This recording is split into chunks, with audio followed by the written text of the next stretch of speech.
పంజాగుట్టలో ఒక వింత ఘటన చోటు చేసుకుంది.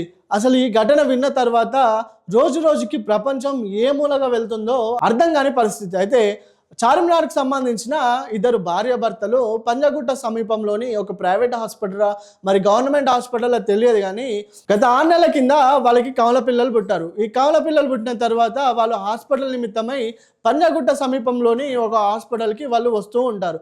అయితే ఇదే క్రమంలో శిశువు పుట్టి 6 నెలలైనా ఆరోగ్యంలో ఎటువంటి గ్రోత్ లేకపోవడం వల్ల వైద్యం వికటించి ఏదైతే కవల పిల్లలు ఉన్నారో అందులో ఒక శిశువు మరణించింది. మరణించిన తర్వాత పంజాగుట్ట శ్మశాన వాటికకెళ్ళి ఆ శిశువుని పూడ్చిపెట్టారు.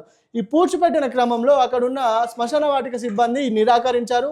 అలా నిరాకరించిన తర్వాత ఆ పంజాగుట్ట శ్మశాన వాటిక యాజమాన్యానికి 2500 లంచం కూడా ఇచ్చారు. ఇలా లంచం ఇచ్చిన తర్వాత ఆ శ్మశాన వాటిక సిబ్బంది యాక్సెప్ట్ చేసి అక్కడ ఆ శిశువుని పూడ్చిపెట్టడానికి అనుమతులు ఇచ్చారు. అనుమతులు ఇచ్చిన తర్వాత మళ్ళా 2 రోజుల క్రితం ఏదైతే ఒక శిశువు చనిపోయిన తర్వాత ఇంకో శిశువు ఉందో ఆ శిశువు కూడా మరణించింది. ఇది ఎంత బాధాకరంగా చెప్పుకోవచ్చు.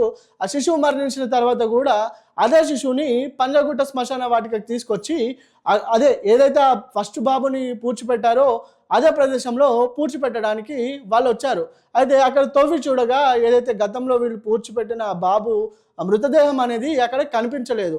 వెంటనే వాళ్ళు షాక్‌కు గురై పంజాగుట్ట పోలీస్ స్టేషన్‌కి వెళ్ళి పోలీసులకి ఫిర్యాదు చేశారు. ఈ ఫిర్యాదు చేసిన తర్వాత రంగంలోకి దిగిన పోలీసులు అన్ని కోణాల్లో దర్యాప్తు చేస్తున్నారు.